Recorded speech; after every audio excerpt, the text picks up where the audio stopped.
السلام علیکم ورحمۃ اللہ، میں ہوں بلال ساجد اور ہم بات کریں گے امریکی صدارتی انتخابات کے حوالے سے۔ اس وقت جب یہ ویڈیو ریکارڈ کی جا رہی ہے ابھی نتائج آنے کا سلسلہ جاری ہے، لیکن جب آپ تک یہ ویڈیو پہنچے گی تب تک کلیئرلی یہ ڈیسائیڈ ہو چکا ہوگا کہ 2020 کے صدارتی انتخابات کا ونر کون ہے۔ لیکن ابھی تک موصول ہونے والے نتائج کے مطابق جو بائیڈن کو ڈونلڈ ٹرمپ پہ تھوڑی سی برتری حاصل ہے، اگرچہ سوئنگ سٹیٹس کے ٹاس اپ سٹیٹس کے ریزلٹس آنے کے بعد شاید یہ ٹیبل چینج ہو جائے، شاید ڈرائیونگ سیٹ بدل جائے، اور ہمارا خیال یہ ہے کہ ڈونلڈ ٹرمپ کے پاس موقع ہے، ڈونلڈ ٹرمپ کے پاس چانس ہے، اور نمبرز ڈونلڈ ٹرمپ کو سپورٹ کرتے ہیں کہ وہ الیکٹرل کالج میں اپنی برتری حاصل کر لے گا۔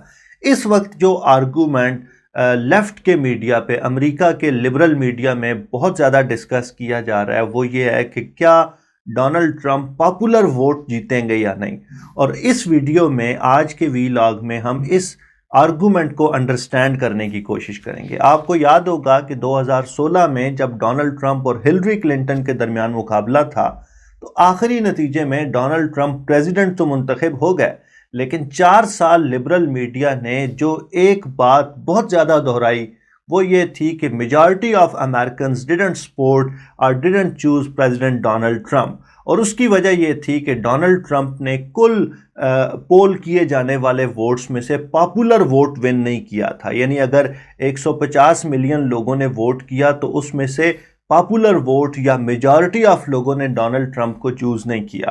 اب ایسا کیوں ہوا ہے کہ امریکہ کے اندر ایک ایسا شخص پریزیڈنٹ بن گیا ہو 2016 میں، یا اس سے پہلے 2000 کے الیکشن میں بھی اس طرح ہو چکا ہے؟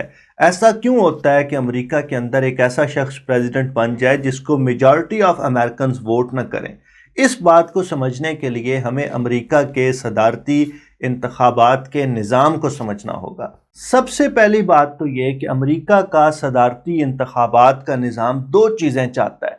ایک تو یہ کہ آئیڈیلی ایسے شخص کو پریزیڈنٹ بنایا جائے جس کو majority of the Americans vote کرتے ہیں، جس طرح ہوتا ہے کسی بھی الیکشن میں کہ جو زیادہ ووٹ لے گا وہ جیت جائے گا۔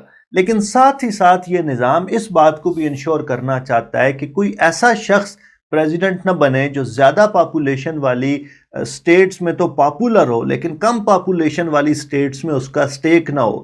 مثال کے طور پہ کیلیفورنیا بڑی سٹیٹ ہے، وہاں سے اگر کوئی شخص 90% آف دا ٹوٹل ووٹ لے لیتا ہے، اور بہت سی ایسی سٹیٹس ہیں جو چھوٹی سٹیٹس ہیں اور وہاں سے اس کا کوئی ووٹ نہیں ملتا، تو کیا وہ شخص پریزیڈنٹ بن سکتا ہے یا نہیں بن سکتا؟ اور اس بات کو انشور کرنے کے لیے کہ چھوٹی سٹیٹس اگنور نہ ہوں، امریکہ نے الیکٹرل کالجز کا ایک سسٹم ڈیوائز کیا ہے۔ اب یہ سسٹم کیا ہے ہم اس کو انڈرسٹینڈ کرتے ہیں۔ اگرچہ امریکی ڈائریکٹلی ووٹ کرتے ہیں اپنے پریزیڈنٹ اور وائس پریزیڈنٹ کو، یعنی 2 بڑی پارٹیز ہیں، ڈیموکریٹک پارٹی ہے اور ریپبلکن ہے، اور یہ دونوں لوگ اپنا کینڈیڈیٹ نامینیٹ کرتے ہیں، وہ کینڈیڈیٹ اپنے ساتھ ایک وائس پریزیڈنٹ لے کے آتا ہے اور پھر ایک ٹکٹ ہوتا ہے۔ تو جب آپ امریکہ میں ووٹ دینے جاتے ہیں تو آپ ڈونلڈ ٹرمپ کو ووٹ نہیں کر رہے ہوتے بلکہ آپ ریپبلکن پارٹی کے ٹکٹ کو ووٹ کر رہے ہوتے ہیں۔ تو اس ووٹ کا مطلب یہ ہے کہ اگر آپ ڈونلڈ ٹرمپ کو ووٹ کر رہے ہیں تو ساتھ ہی ساتھ آپ اس کے وائس پریزیڈنٹ کو بھی ووٹ کر رہے ہیں۔ اسی طرح اگر آپ جو بائیڈن کو ووٹ کر رہے ہیں تو ساتھ ہی ساتھ آپ کا ووٹ کمالا ہیرس کے لیے بھی کاؤنٹ ہو رہا ہے۔ یہ بات ہمارے نظام سے تھوڑی سی مختلف ہے۔ ہمارے ہاں اگر آپ ایم این اے اور ایم پی اے کا ووٹ مختلف پارٹیز کو دینا چاہیں تو آپ دے سکتے ہیں۔ تو امریکن ووٹ کرتے ہیں ٹکٹ کو، لیکن امریکنز کا ووٹ ڈیسائیڈ نہیں کرتا کہ پریزیڈنٹ کون ہوگا۔ مثال کے طور پہ کسی ایک سٹیٹ کو لے لیجئے، کیلیفورنیا کی ایگزامپل لیتے ہیں، وہاں پہ لوگ ووٹ کریں گے ڈونلڈ ٹرمپ کو یا جو بائیڈن کو، لیکن آخر میں یہ کاؤنٹ ہوگا کہ اس سٹیٹ میں سے زیادہ ووٹ کس نے لیے۔ تو زیادہ ووٹ اگر جو بائیڈن نے لے لیے تو اس سٹیٹ کے جتنے الیکٹرل ووٹس ہیں، جتنے وہاں کے آپ ان کو پارلیمنٹیرین کہہ سکتے ہیں، وہ جو 55 ووٹس ہیں وہ سارے چلے جائیں گے جو بائیڈن کی طرف۔ اسی طرح ایک دوسری سٹیٹ میں ٹیکسس میں اگر زیادہ لوگوں نے ووٹ کیا ڈونلڈ ٹرمپ کو تو وہاں سے جو الیکٹرل ووٹس ہیں 38 ہیں یا 39 ہیں، وہ سارے ووٹس چلے جائیں گے ڈونلڈ ٹرمپ کی طرف۔ اور یہ جو 39 لوگ ہیں یہ آخر میں جا کے پریزیڈنٹ کے لیے ووٹ کرتے ہیں، یا کیلیفورنیا کے کیس میں وہ جو 55 الیکٹرل کالج ووٹس ہیں وہ جا کے جو بائیڈن کو ووٹ کریں گے اور اس کے بعد جو بائیڈن پریزیڈنٹ بنے گا۔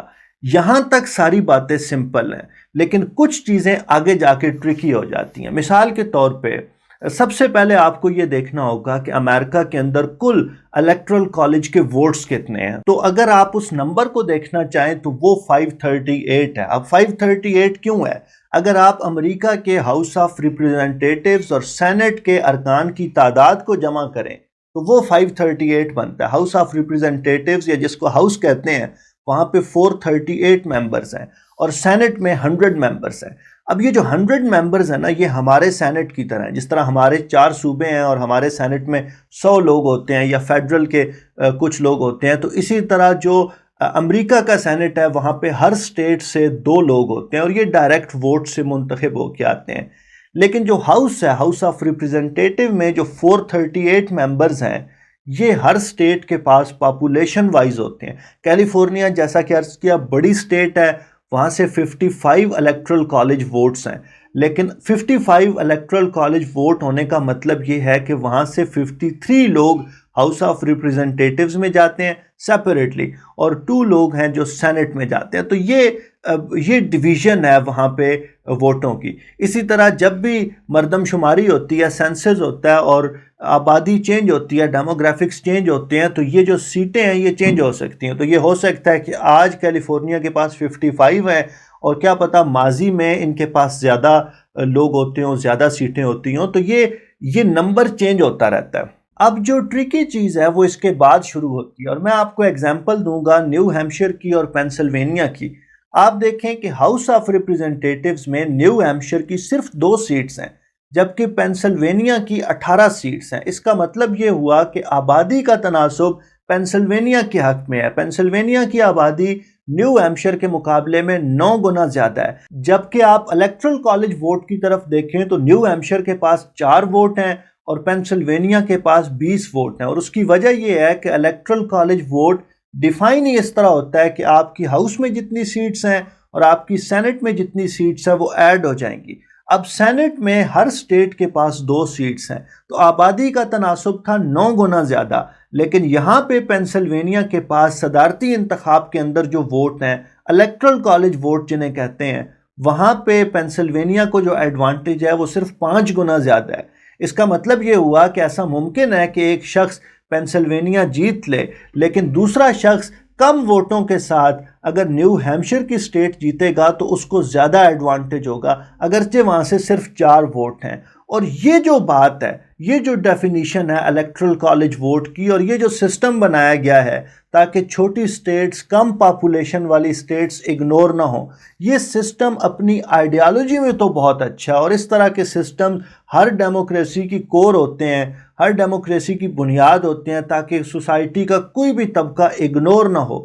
یہ سسٹم تو بہت اچھا ہے، لیکن اس کے نتیجے میں جب کلوز کمپٹیشن ہوتا ہے، جس طرح ابھی 2020 کا الیکشن ہے، 2016 کا الیکشن تھا، تو ایسے میں یہ ہوتا ہے کہ جو ہارنے والا کینڈیڈیٹ ہوتا ہے اکثر اس کا پاپولر ووٹ بہت زیادہ ہوتا ہے، اس نے ووٹ تو زیادہ لیا ہوتا ہے لیکن الیکشن وہ ہار جاتا ہے۔ جس طرح پاکستان کے اندر ہمیشہ اخلاقی فتح جماعت اسلامی کی ہوتی ہے، اس طرح کبھی کبھی امریکہ کے اندر بھی یہ ہوتا ہے کہ زیادہ ووٹ لینے والے کو صرف اخلاقی فتح پہ گزارا کرنا پڑتا ہے۔ امید ہے آپ کو اس ویڈیو سے امریکہ کے صدارتی انتخابات کے نظام کو سمجھنے میں مدد ملی ہوگی۔ اس طرح کی مزید ویڈیوز کے لیے، تبصروں اور تجزیوں کے لیے ہمارے ساتھ جڑے رہیں۔ بہت شکریہ۔